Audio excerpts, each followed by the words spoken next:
Perfect. So hello and welcome to another event in the New Media and Contemporary Culture series. Hi everyone here in the classroom and to everyone present on Zoom. Today we have a special guest. Yeah, come on, show.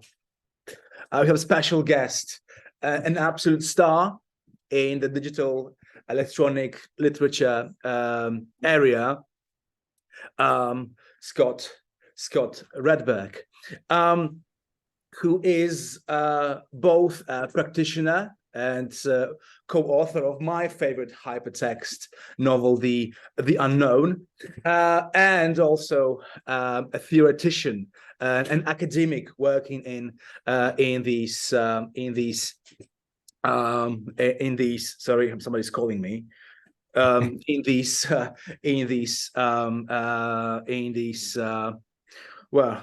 areas. Sorry, I got confused.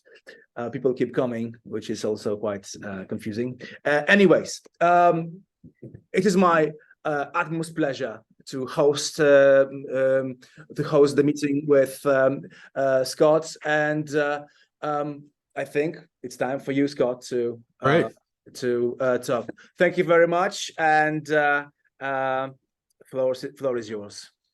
Thanks. So this group here, we're both people joining online, and the class is what type of class is it that we're having today? Today we have two classes. One is literature studies. What's Introduction to Literary Studies? Okay, so it's Introduction to Literary Studies. So more theoretical oriented group, and there is also my new media group. I'm teaching a second degree postgraduate course on new media. So I think these people are fairly familiar with literature and literature studies. Great. Well, nice to meet you, everyone. It's always a little strange doing these, even though we survived a pandemic. It's always a little strange doing these talks in our boxes on the computer. So it's nice to get a little context of who I'm talking with today. So as Bartosz said, I have been working in the field of electronic literature for about 25 years now, starting with co-authoring a kind of comic hypertext novel called The Unknown. And I'm currently directing a research center here at the University of Bergen, focused on digital narrative, the Center for Digital Narrative that we just launched about 5 months back.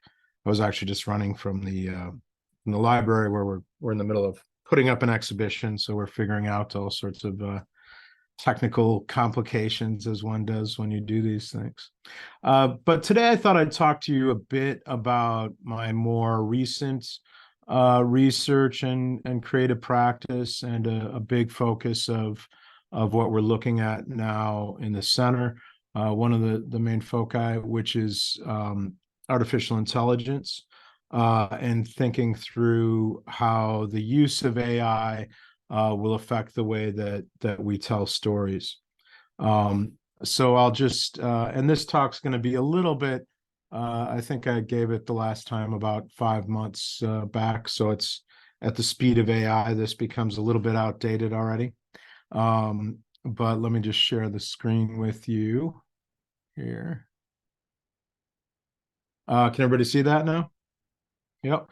Okay, so the name of the talk is Cyborg Authorship, Humans Writing with AI.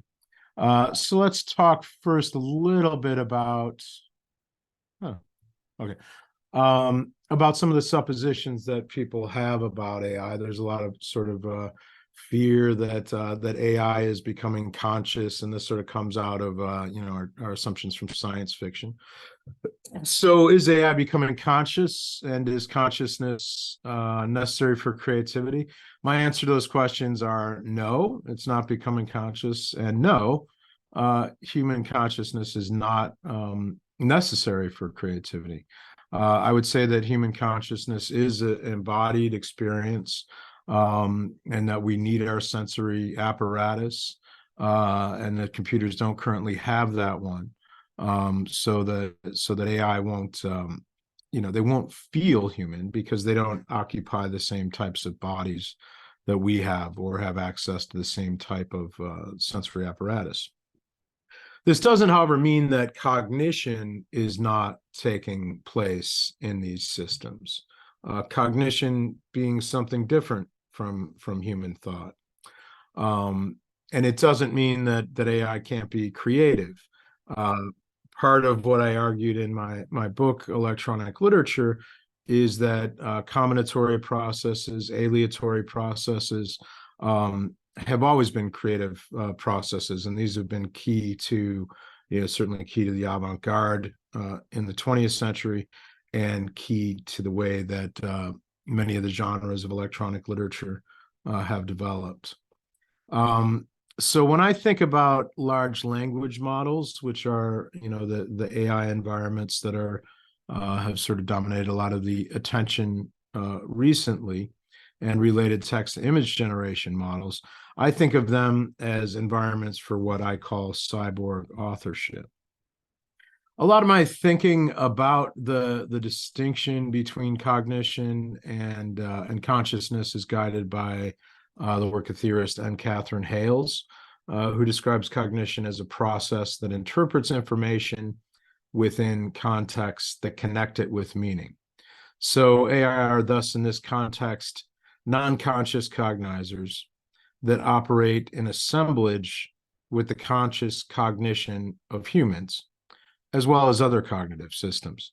And we can certainly think about these as computers, but we can also think about the other types of cognizers in the world, whether it be your dog or cat, or even, some would argue, forests, in which there's communication taking place between different trees about what nutrients to feed each other over time. So that's a different sort of definition of cognition than we think of with human thought. So the question is, what does all this mean for authorship, which is our concern as literary scholars? And another way of asking this question is, what is the human function within AI-driven creativity? My wife hates it when I say that, but reducing the human to a function. But we do need to think about, when we interact with these environments, what is the function that we play? Is it just hitting a button and a mediocre story pops out? Perhaps, but perhaps the human can do more within these systems, and begin to think about them as both tools and as environments, as cognitive environments for creative exploration. So one thing to mention is that text generation, programs that produce narrative or poetic texts as part of their operation, is one of the earliest genres of electronic literature, actually. It's been around since the dawn of the computer. So, for example, one of Alan Turing's friends and colleagues, Christopher Strachey, wrote the love letter generator in 1952. Which was a computer program that produced sort of parodies of heterosexual courtship. He was gay, and it produces these kind of very silly love letters. So people were thinking about this from the beginning. And of course, Alan Turing postulated whether or not, considered whether or not computers could eventually write sonnets, and whether those sonnets would be readable to only other computers or to humans, right around the time that the general purpose computer was being invented. So it's also the case that these genres have continued, have had a lot of practice recently. We can think of them as being semi-aleatory or somewhat randomized computational processes with poetic structure and human writing, So the humans author the lines or author the vocabularies, construct the structures in which semi-randomized outputs are placed. And another thing to emphasize is that AI isn't the only, nor necessarily the best computational process involved in literary text generation. Indeed, one of the nodes of our research center, led by Nick Montfort, professor at MIT, is focused on computational narrative systems that don't use the same form of AI as large language models. Another recent trend, another recent significant strand of creative practice on electronic literature is the publication of computer-generated books that use a variety of different hybrid practices to produce their output.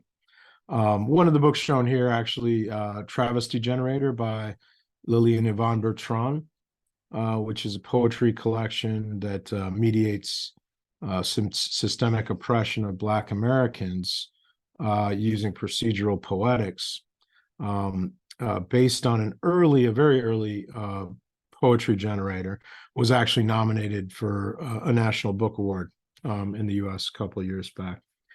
So this is another sort of connection.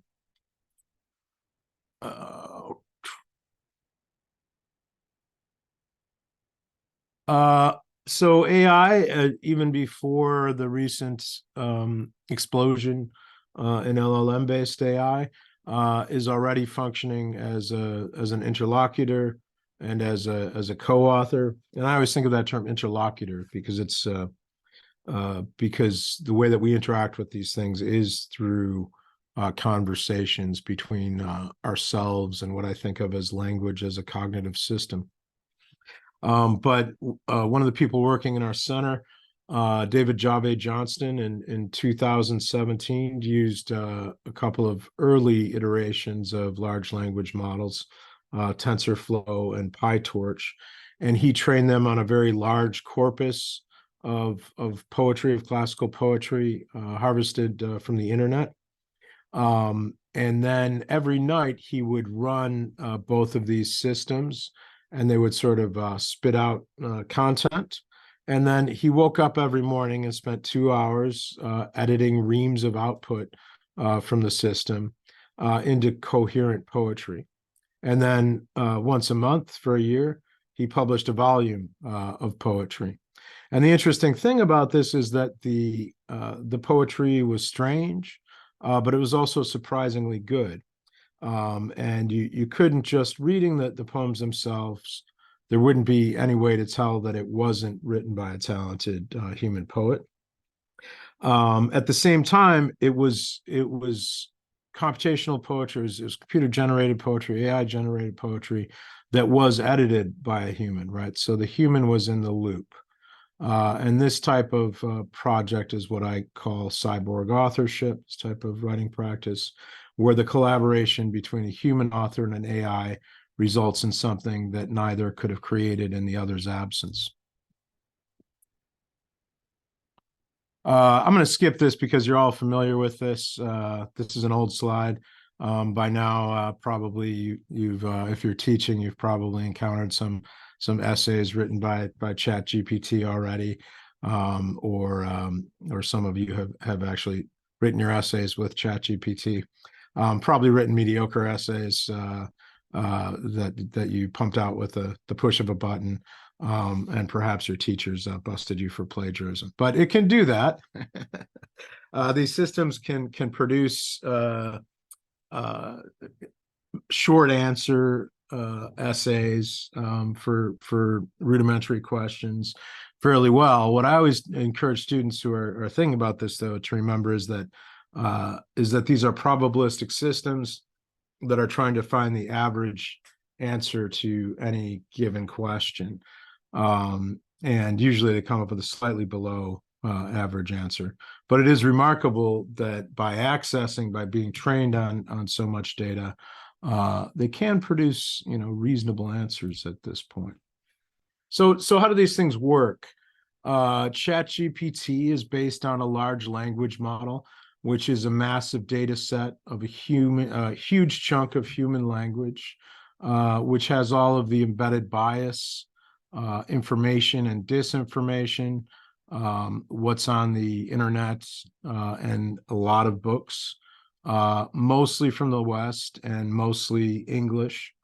That's sort of what the systems are trained on.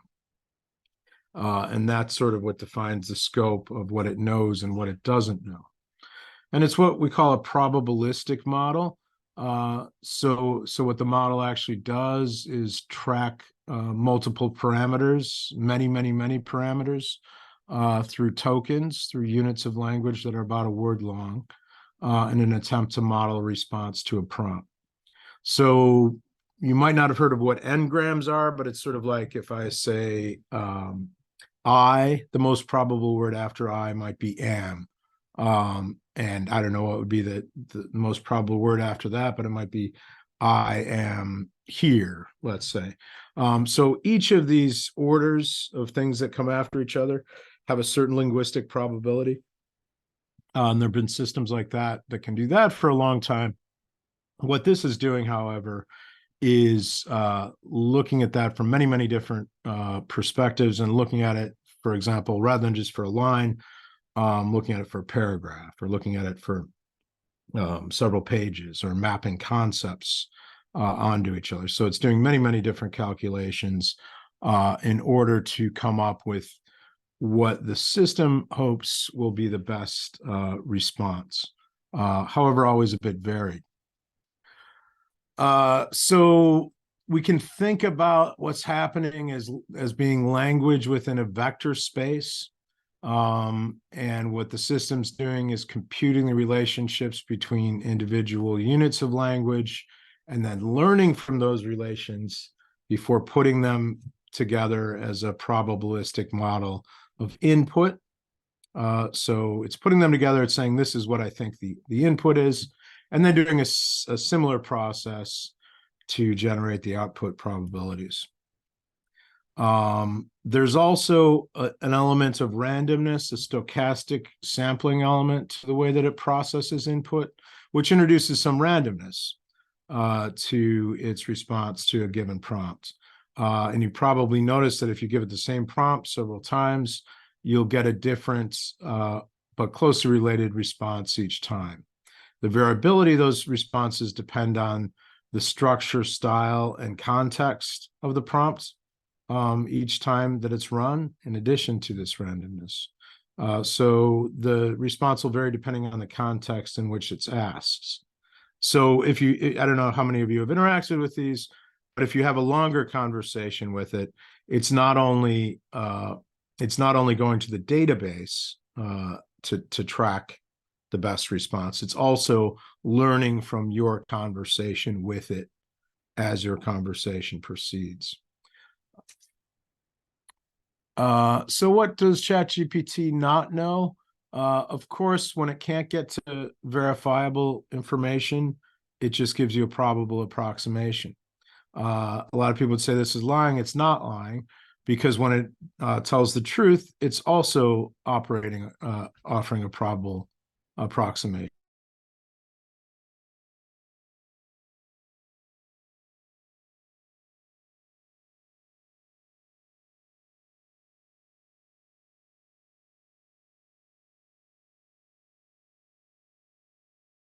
Saying that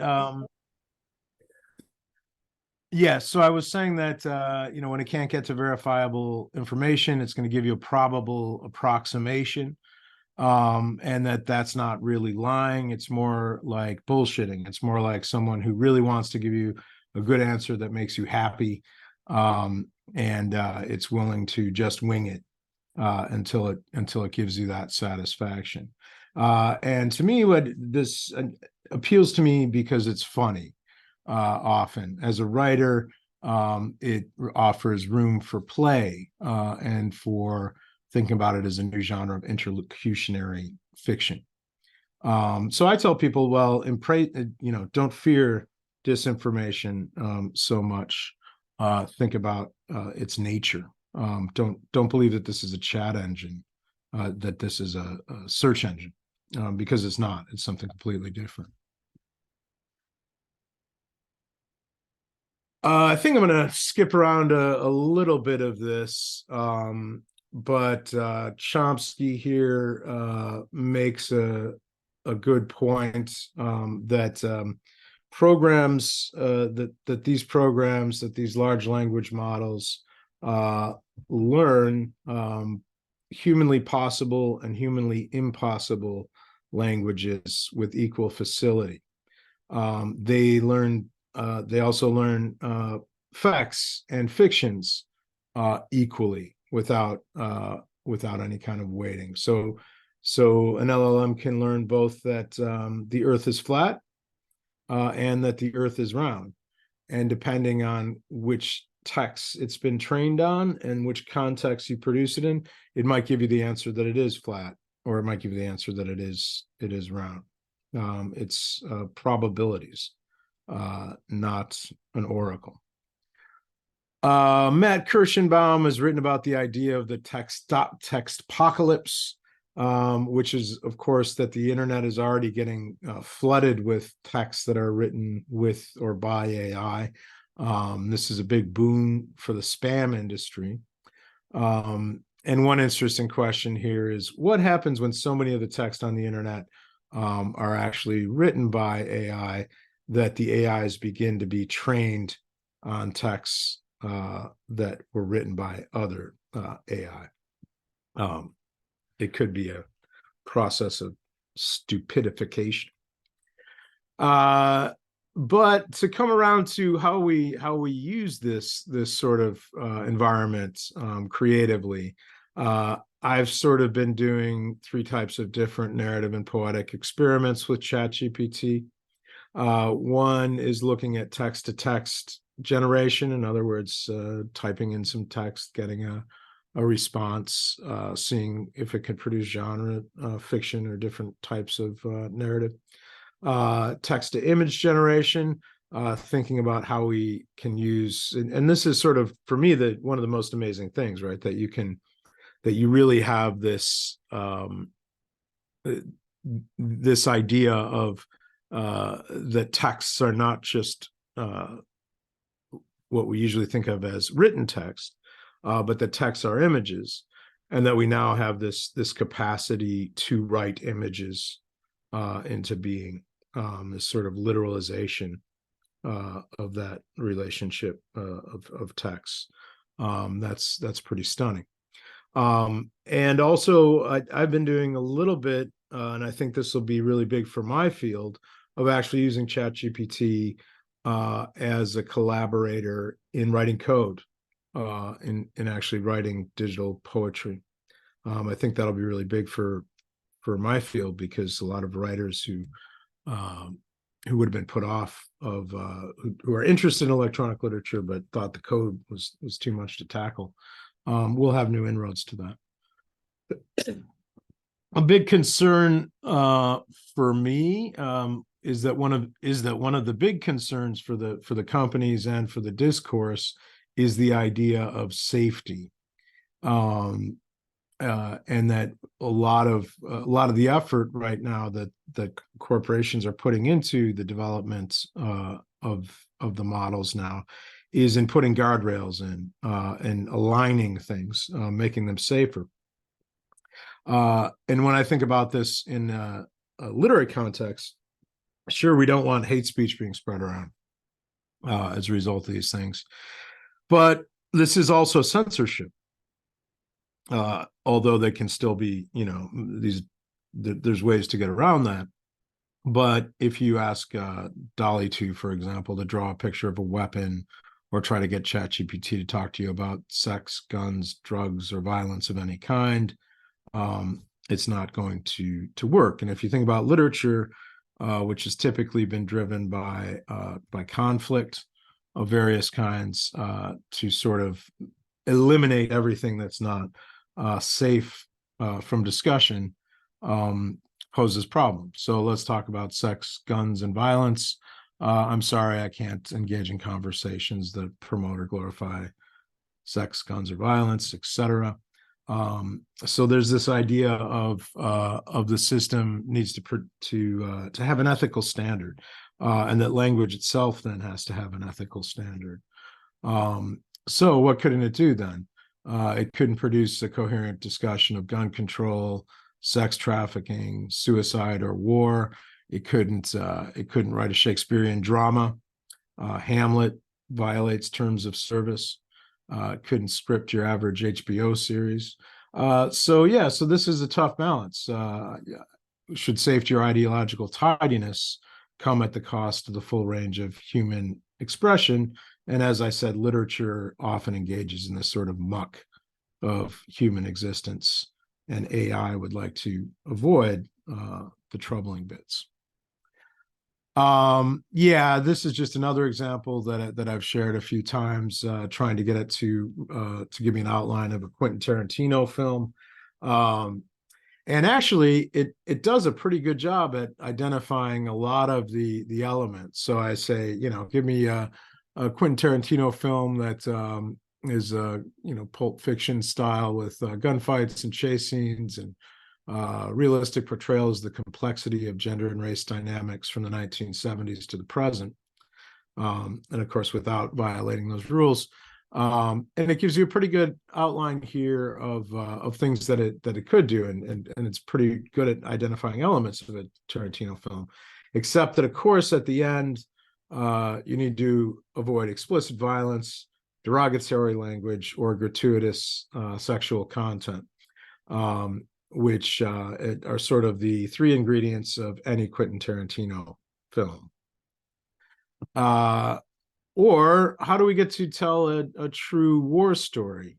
Again, it does a pretty good job of sort of referencing a classic American short story collection, the things that they carried about the Vietnam War.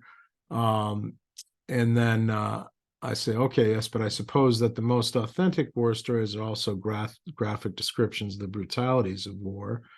And it says, yeah, it can do these other themes, but you need to approach the topic of war with sensitivity and care and consider the potential impacts that graphic descriptions might have on the user. And I say, well, go ahead and tell me a story that is that gets into the trenches. And it begins to do this, but it again avoids the violence. And then when I say, and then when I ask it to be a bit more graphic, to write from the perspective of a soldier who just had his friend's head blown off right next to him in the trench, it stops the story, right? Although sometimes it keeps going and then tells you that you violated the terms of service. So there's this kind of so there is this subconscious in a way that's there, that's hidden by the alignment protocols that come on top of the outputs. So we're sort of being blocked from accessing those parts of the culture through these systems.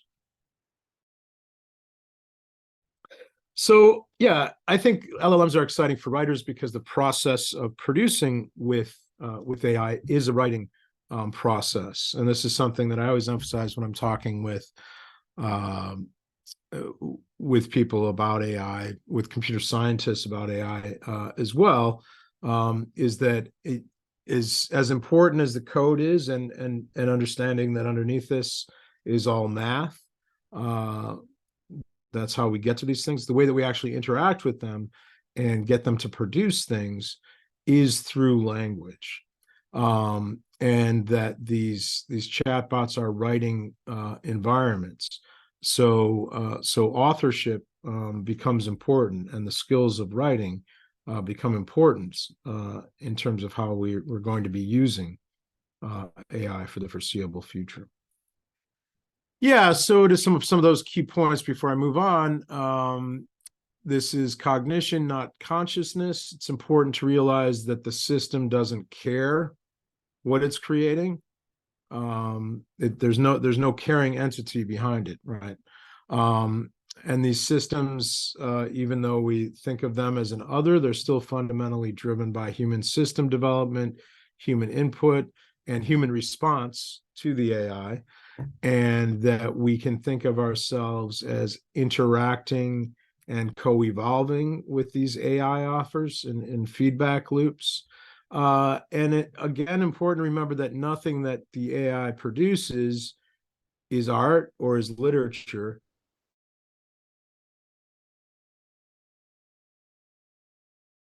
Itself, it's all just output, right? Yeah, and that's just authors in the future will be remembered for their prompts. To turn a little bit now to text to image generation. This is human writing and machine illustration in a recursive process. I've done a number of projects with this now. So I started out, I guess, a year and a half ago now. The first project that I did was something called Uncle Fred's Bestiary, using a very rudimentary early text to image generation model. This what's called Crayon now, this Dolly Mini system. And just as a writer, what I was interested in this, is the ways that producing text and getting an image in response could be used as a sort of writing heuristic. So what I was trying to do in this first story that I did was see where the images would take me. And I like the fact and how it would change what I was doing with the story. And I like the fact, and I still like the fact, that these images come back in a sort of half-formed way, in a kind of strange way, in a kind of not true to life. That sort of transitional weirdness is interesting to me, and in some ways more interesting than the sort of photorealistic outputs that were being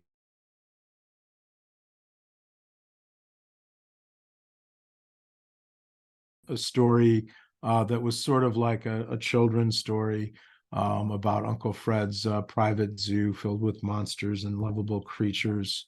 But then the story took a dark turn fairly quickly.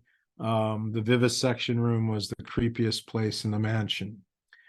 He said it was necessary for science, but I feel it was cruelty to animals. Uncle Fred said you could never know the essence of an animal you created until you held its still beating heart in your hand. After I saw him perform one operation, I resolved to stay away from the vivisection room. Yeah, so for me, there were a number of things that were interesting here about producing this first story. One is that it created these low res, low quality, relatively cartoonish approximations of the prompts. And as I said, I sort of like that. I like the fact that we're in this kind of transitional state where things don't operate exactly the way that they're supposed to be. And I've written before about the idea of transitional media, about many of the forms or genres of technology that we interact with now are sort of in between two states. And if we think back, for example, to the early history of photography, these are times when really interesting experiments take place before things are fixed and settled. There are periods of opportunity. And I decided when I saw the output to embrace this kind of multiple rudimentary image generation as an illustration style, but also not just an illustration, to say, all right, whatever the text, whatever the generator gives me, I'm going to integrate that as an element that guides me to the next part of the story. And of course, the thing that occurred to me in this first interaction was how much these things are postmodernism machines, right? That these systems are kind of ideal pastiche environments. That's what they do. They bring together different forms of discourse, different styles, different historical periods in producing their outputs. And then the other sort of big project that I've that I did and circulated quite a bit now. It's called Republicans in Love. And this is a parody that I produced using DALL-E 2. It's a series of images based on one-line prompts that revisit historical incidents, ironies, and dangers of contemporary Trumpism, Trumpist populism. At the same time, it traverses the history of European and American visual art through the manifestation of the styles of artists specified in the prompts. So I'll just read a few of these too to give you a sense of it. Republicans in Love Pray for America in the style of Man Ray. Republicans in Love Make a Deal with the Devil in the style of Grant Wood. Republicans in Love realize that the people who they invited for a tour of the Capitol are actually there to overthrow democracy in the panoramic style of Pablo Picasso's Guernica. And the same prompt with the different outputs. And here's interesting, this is the same prompt. However, I said in the panoramic style of Pablo Picasso's Guernica, blue period. Interesting thing here, of course, is that for Pablo Picasso, the period in which he produced Guernica is a completely different period from his blue period. But the system again tries to average these things out and comes up with this image. And I think that's one of the best sort of representations in a way of how I felt when I saw the U.S. Capitol being attacked on January 6th, a couple of years back. Republicans in Love Regretting the Results of the Last Several Elections in the style of Titian's Salome. Republicans in Love Construct a Giant Wall in the style of a Dorothea Lange photograph. Republicans in Love Renovate the White House in the style of Gaudi's Sagrada Familia from the East Lawn, photo by Andy Warhol. So I love the way that you can bring together so many different elements here that have never been brought together in real life. Republicans in Love perform an auto da fe in the style of Hieronymus Bosch. And I also love the confusion here. An auto da fe, of course, is when they, in the Inquisition, when they burn people at the stake. And it gets a little bit of that right here with the sort of strange horse figure in the pyre there. But then over on the right, a completely different interpretation of what an auto da fe might be. I'm not sure exactly what it is, but yeah, it's strange. Republicans in Love Angry about the news eating greasy cheeseburgers at the president's desk in the Oval Office in the style of Caravaggio. Republicans in Love Are Not Woke, They Are Sleeping in the style of Marat bathing in a bathtub, Americana. So what I was doing in Republicans in Love was personally an American living abroad. I was processing the experience of the 2022 United States congressional election. So for me, this was a kind of catharsis. I was testing the capabilities of writing with AI image generation as a medium for political satire. I was exploring what the system knew and also maybe what I knew about art history through this kind of prompt engineering. I was writing in real time in response to news cycles and events that were taking place at the same time. I was publishing these images as soon as I created them, and a sort of community kind of formed around that. And then I thought about what we could do in terms of different materialities for this. So, for example, I did a social media game show called Name That Prompt, where people would guess at what the content behind the image actually was. And then I actually made decks of playing cards that were the prizes for people who came closest to correctly guessing the prompt. And then I did think about, well, what can we do in terms of outputs for this, and what happens when these outputs are represented differently. So I did a prototype of a book.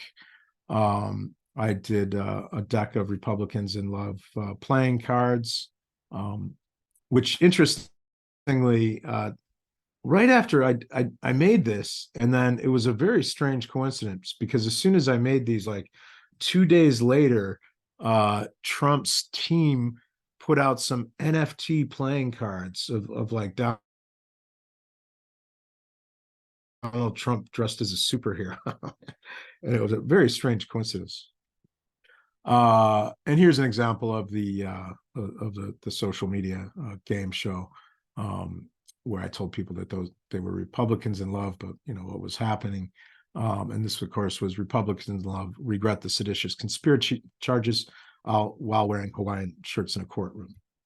And this is now I've shown this this piece in several different arts contexts now, with the various iterations, with the videos of the prompts and the images, with canvas prints, so they look like paintings, with the book, and with playing cards. We just did an exhibition in Berkeley 2 weeks ago called More Than Meets AI, that included a number of different AI literary and artworks. And this was one of them. Yeah, and if you want to find out more about AI writing, there is a group of us who did about 4 or 5 different projects, did a panel at the last International Society for Electronic Arts conference, and there's a pretty good extended abstract online. Also, really fascinating projects like Talon Mehmet's Larry project, which is sort of a project that narrativizes getting a laryngectomy, which the author actually did. And then he sort of processed that experience through creating a narrative about a 15th century Renaissance artist who created a giotto devoted to the saint of laryngectomies. All fictional figures, of course, and in the video, the voice that's doing the narration is actually an AI generated version of Talon's own voice from 2018, before he got the laryngectomy. So anyway, look that paper up and read it. I won't show you any of the works, but I went through another period, and I hope to get back to it soon, where I spent about 6 weeks, and I know a little bit of processing of the computer language processing that can be used to create graphic computer programs, but I don't know that much. But using ChatGPT, I was able to produce 30 different actual discrete works of digital poetry, 30 different programs over the span of 6 weeks. So that's just really remarkable, that you can use these programs in that fashion. And I think it'll really be profound what people can do in terms of the way that they work with code. Some conclusions before we go. The interesting AI narratives are not going to be the result of pressing a button and having the AI spit out a story or a novel. The human function is the necessary function to turn an AI into a literary machine. And if there are emerging genres of AI digital narrative, they're all dialogic in nature. They're all dialogues between humans and machine. The more representational, the more mimetic AI works are, to me, the less interesting they are. I really like the fact that it can produce things that are not of this world. So I embrace the weirdness and the flaws of transitional media. And I think of AI as being less of a tool for narrative creation than an environment for narrative play, with human language as a probabilistic cognitive system. Yeah, so AI-driven creativity is meaningful only to and only with humans. I'd also, just in terms of plugging things that I think you should read, this is the first article in a series of 3 that I'm planning to write on AI writing. The first is called writing with AI, the troubles with ChatGPT in the electronic book review. And this is a subject of our research. A number of different people in the center are researching with Cyborg Authorship, as well as other types of algorithmic narrativity. We have a pretty large group now at the University of Bergen. Yeah, and in the center, we're looking at digital narrative in electronic literature, computer games, VR, AR, social media discourse, and computational narrative systems. And the core idea of our research in the center is on algorithmic narrativity, which is the combination of the human ability to understand experience through narrative with the power of the computer to manipulate symbols and process and generate data. And the last plug, I do have a podcast. So get out your phones and take a picture of that QR code there. You guys bring phones to class, right? I think some of you have been looking at your phones, right? So go ahead and take a picture of that QR code. But if you're interested in AI, a lot of the conversations that we've been having, we've now released 7 of these episodes. The next one on fan fiction comes out in 2 weeks. But every 2 weeks I interview an expert on different aspects of digital narrative and algorithmic narrativity. So please do subscribe and check that out. All right. I think we have a little bit of, let's see, how do I stop sharing? Yeah, I think we might have a few minutes left for questions.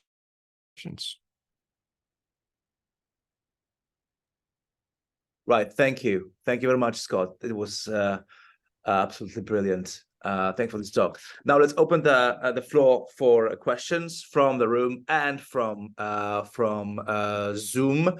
So is anybody who would like to ask a question?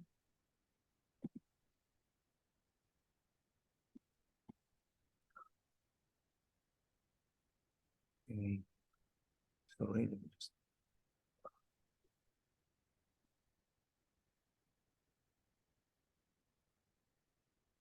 How's the weather in Warsaw today? It's pretty okay, better. I think there's a question from Giorgio. Yes? Yes. Thank you very much. Sorry, Zoom wasn't helping me. Thank you, Scott, if I can, for the lecture. So there's in her book on authorship and digital fiction, Leah Hendrickson postulates the idea of a hermeneutic pact between works and readers, meaning that we cannot know the intention of a work, but we must suppose that there is one, which is, in our view, this constant interference, let's say, in synthetic creativity, that we need to think of some communicative intent, first of all, that's underlying. How do you think this ties in with the possible evolutions of AI creativity in the next years? Of course, nobody knows the future in advance, blah, blah, blah. But what's your opinion? Thank you. Yeah, well, I mean, that's an interesting question, and it's something that's kind of come up a fair amount in talking about these environments.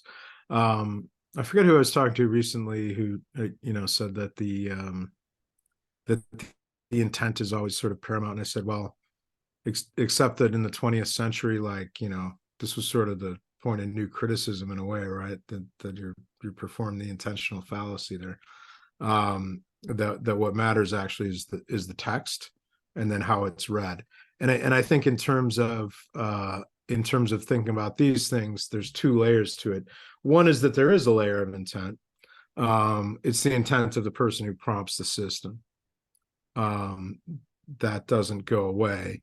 It gets more complicated, of course, by the fact that there were many other different layers of intent involved in putting the system together in terms of sort of establishing the universe of language from which these things result.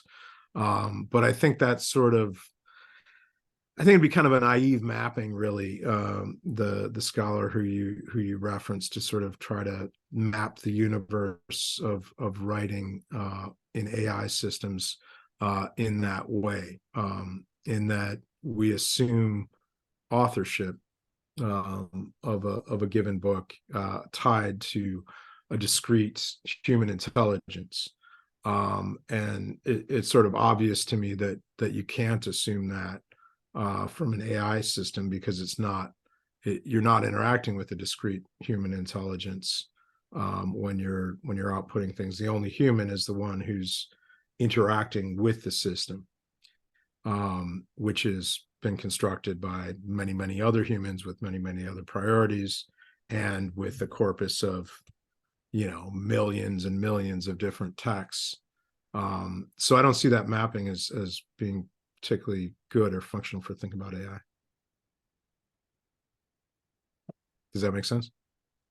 Yeah, no, just to be clear, Henrik's idea of the hermeneutic contract is a way, as I've understood it, a way to circumvent the intentional fallacy, but to still state that, for example, especially if you venture into poetry, abstraction, and so on, humans, in her opinion, and I'm not sure what I think about it, but I think it's quite clever, need nonetheless to see either the intention to communicate or the intention to not communicate properly, to leverage gaps or noises in communication. And it's true that AI produced texts do so, but of course with no intention. I just don't know that I agree that fiction is necessary, because it is always a fiction anyway, right? Unless you're sitting in the room with the author, that intent is always a construction, is always a fiction. If I don't know, if I go to an art gallery and I look at a work of abstract expressionism, if I look at a Jackson Pollock, the first thing that I think of isn't, what's Jackson trying to tell me? I'm getting a different sort of sensory interpretive experience, and I'm actually thinking, how does this, what affect does this produce in me, right? So I think we could look at AI text and we could go, okay, what's the prompter trying to do within this language system, if we wanted to, or we could just say, okay, this is a text. A text is a text is a text. What do I get out of it? How do I interpret it? It's not that I'm trying to decode a secret message from a dead person. It's that I'm interpreting it as an experience that I'm having. All right. Any other questions? Do you have questions? Somebody in the classroom must. Come on, you're students. You must have a question. Well, what are you doing there? Maybe I can ask a brief question. I don't know if you can hear me. Yeah, I can hear you. Yeah. What you said is that consciousness is not necessary for creation. And I was thinking about that perhaps we sort of keep returning to this Heideggerian question, what is thinking, yes, or what is called thinking? And yeah. So if there is cognition but not thought, yes, there is. I was wondering whether you would, for instance, consider for instance, maybe thinking about the relation between creation and production, or maybe using the word production instead of creation, or would you say that yes, that creation can be this process that is devoid of thought? Yeah, well, I mean, I think creativity is more than creation is creativity. I like to sort of strip away the assumption that creativity is tied to the individual genius. right? That it emerges from thought. So I think of as creativity as a process, and often one that's not necessarily tied to an individual human intelligence. I think, for example, a lot of my work has been the product of collaboration, right? Where oh, okay, there's 4 or 5 different intelligences working on this at the same time, and what emerges as creative is a combination of different aspects of all those efforts. And then likewise, I could say, well, a tarot, a story based on tarot card reading, where we assemble these chunks of narrative based on flipping over cards on a semi-aleatory process. That process itself results in something that would not have happened without that process. So a creative process has taken place. Again, it comes back to the previous question about intentionality. Do you need intentionality for creativity? I don't think so. Yeah, that's very interesting. Because it seems to me that even in this kind of romantic idea of a sort of creative genius, they often kind of the romantic poets, for instance, emphasize that something unconscious is necessary, that something that is not a kind of fully controlled processes, but there's actually this unconscious element, yes, that you cannot, like for instance, the spontaneous overflow, yes, in Wordsworth and so on, something, or the contact with nature, so or whatever, so something actually that is not fully conscious, yes, that is absolutely necessary for of course later you have this, yes, this kind of moment of tranquility and recollection and so on. But yes, but the input is sort of unconscious in a way, yes. Yeah. No, that's an interesting perspective. I mean, I think one of the things that I find deeply fascinating about these interactions with AI is that it becomes a kind of cultural unconscious, in that just because and it's hard to pin down what culture, but probably Western English language based culture. But if you think about it, what are these systems read insofar as they've been trained on things? And they've read just a massive corpus of literature and the internet. So in terms of what's represented there as a collective unconsciousness, it's a huge cultural unconscious, right? It's a sort of zeitgeist machine, which is a different idea from what you're articulating. But there is this element of the unconscious, and sort of, I think of a lot of things with text image generation too. When we see these biases in the systems, for example, the bias isn't a function of the computer program. It's a function of the training data, which is a function of the culture. So really for example, I was doing I'm working on a new project called Fin du Monde, the end of the world. And I was creating different images of people reacting to a meteor storm on the beach. I asked it to have pictures of gay men on the foreground dancing, right? And it was able to do that. But then I asked it to have 2 lesbian women in the foreground, and it couldn't do that. It refused to do that. So then you get into, well, why? What makes one thing permissible and another thing impermissible? And that could be a function of the training data. It could be a function of what's aligned, what these sort of moral and ideological decisions are being made in terms of restricting how the system can and can't interact with us. So it's, and also another example is when in Republicans in Love, I had one to sort of make fun of a thing that Republicans often say, which is, well, I have many I'm not racist. I have many black friends, right? So I had a prompt that said, white Republicans in love are often friends with black Republicans in law, are quite often friends with black Republicans in law. And the interesting thing is that the images that it returned to that, every single time it included an image of a white woman and a black man. It never included an image of a black of a black, or no, it was the reverse. It was always a black man and a white woman. It never included an image of a black woman and a white man, right?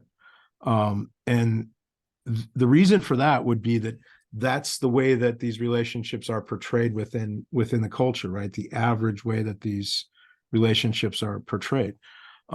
So these interactions with these models are actually giving us ways of understanding biases that are embedded in the models, but that are actually embedded in the culture. And I think that's really really interesting. It's the cultural unconscious. Well, thank you. Anybody else? So I have a question. What about the whole literary theory? What is the challenge of AI, ChatGPT, Dolly, and so on to literary theory? How can it respond to what's going on these days? To, for example, the cyborg narratives that you're creating. Mm-hmm.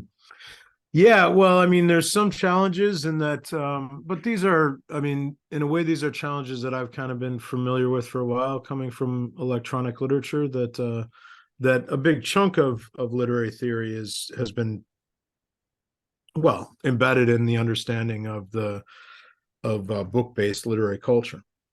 Yeah, and so I think the first but beyond that, sorry. But what I was going to say is, beyond that, one of the things that I find remarkable about this is, when I was in graduate school, what was current then and what we were all reading was postmodernism, right? Was reading deconstructionism, post-structuralism, and to me, that's the theory that makes the most sense for understanding these things, right?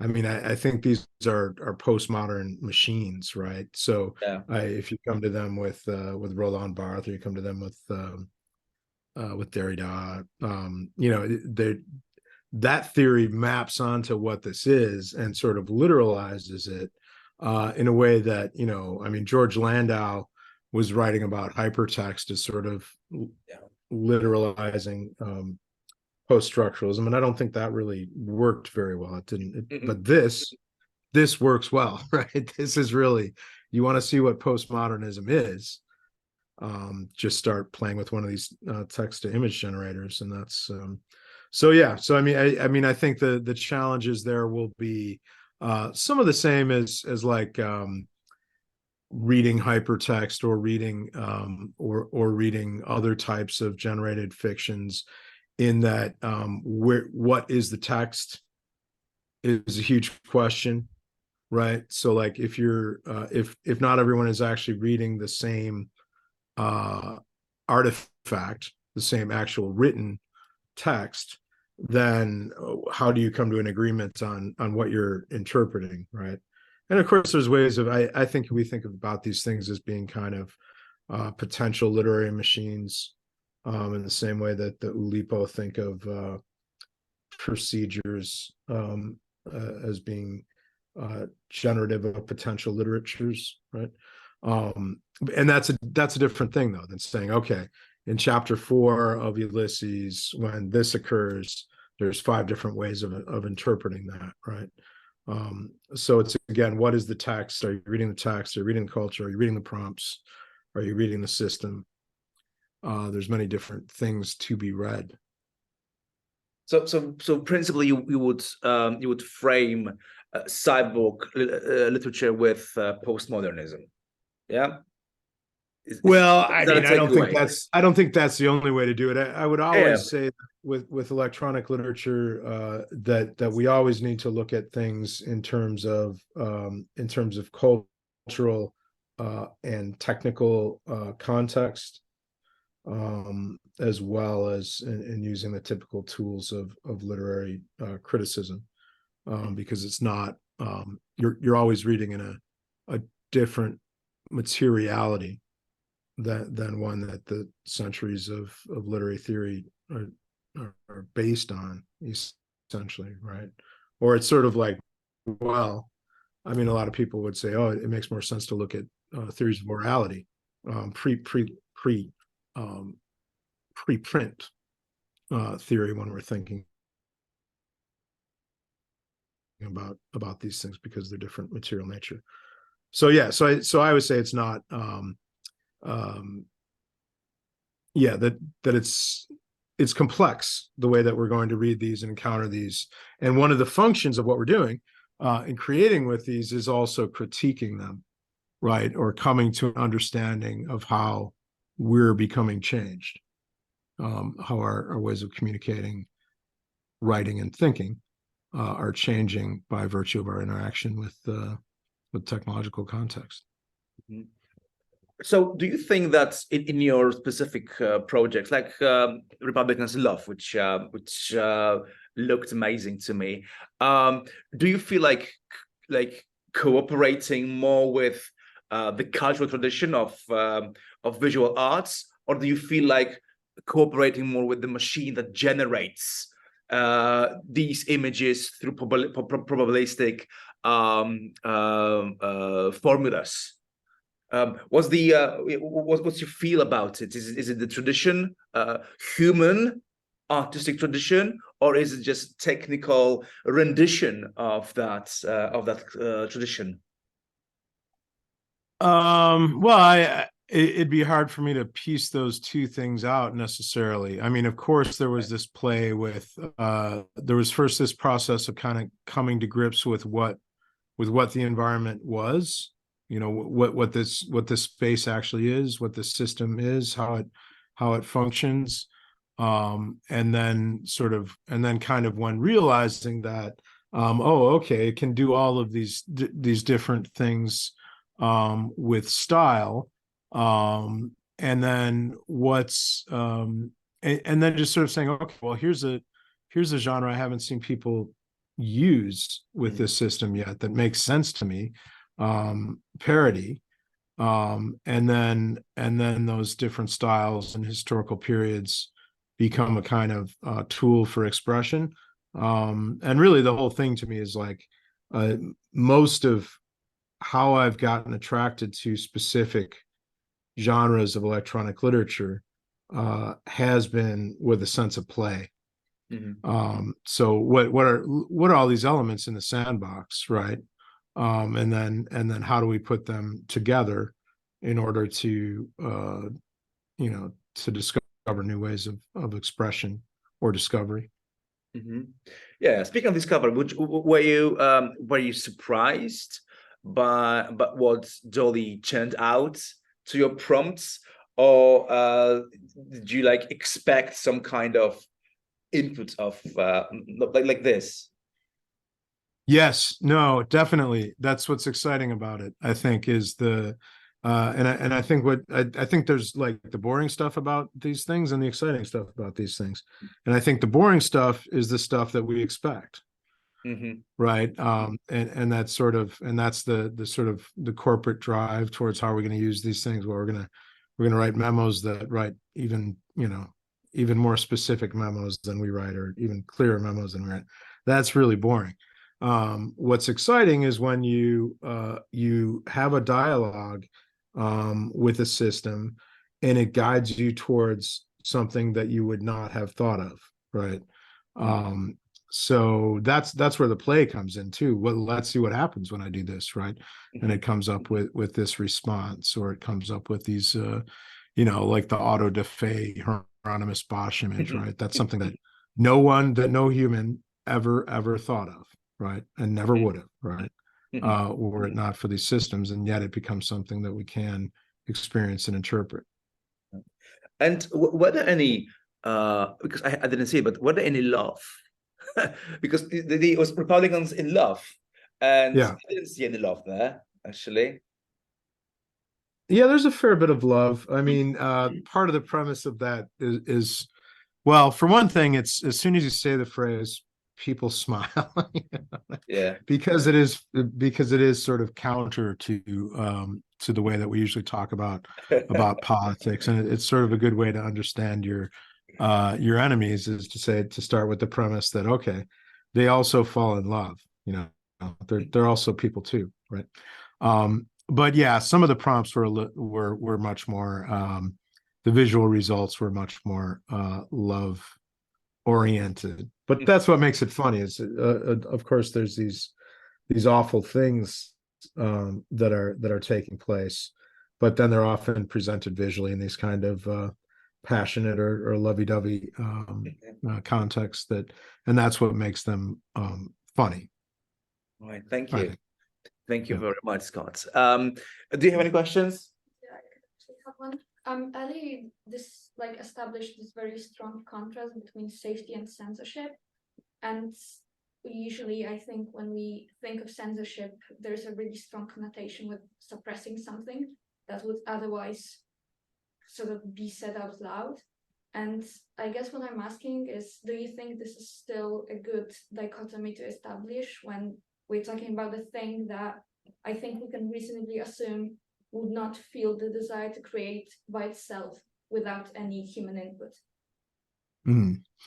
Yeah, well, I mean, I think it is. I totally understand why the desire on the part of developers and the companies to put up these guardrails, because these things, yeah, they can just spit out racist, sexist discourse, hate speech. If there wasn't an additional layer, an alignment layer in the system, that would be in some ways maybe the default. At the same time, I do think that there's some suppression going on, and coming to it. Not everybody comes to these systems. It's not the natural thing to do, to come to these systems and say, okay, how is this a literary machine, right? How are we going to use this to make stories? That's not necessarily what most people are coming to it for. But I do think it is suppressing a great deal of human language and experience, and that's and so that to me is suppression. It's not suppression of an individual. It's a suppression of human language, and that's and then the other thing about that is it's doing it from a particularly situated standpoint, which is really, I was just in Berkeley, and I was talking about this, and I said, you know, it's not just that it's representing a Western point of view, and it's not just that it's representing an English speaking point of view. It's representing a point of view that is located right here in Northern California, you know. So it really is, it's sort of like it's a bunch of people in Northern California trying to figure out an ethical and moral code for human discourse. Maybe there could be worse people doing that, but it's a very strange phenomena, right? That these type of systems, which are going to be used by millions and millions and millions of people, you know, that it's really teams of developers, small teams of developers in Northern California who are sort of trying to make these ethical judgments, which are very complicated. Right. Anybody else? So I think we might call it a day. Great. Thank you very much. Nice talking with you. Yeah. Thanks very much, Scott. It was a pleasure to listen to your talk and to your answers. It was very interesting, very. Yeah. Thank you. Yes, definitely. Yes. And it's a big food for thought as somebody who is doing electronic literature myself, kind of as a theoretician more than a practitioner, to how to move on with this into the future. So thanks, Scott. It was brilliant, and Well, let's stay in touch. Bye bye. Yeah, and thank you for watching and listening. Bye-bye.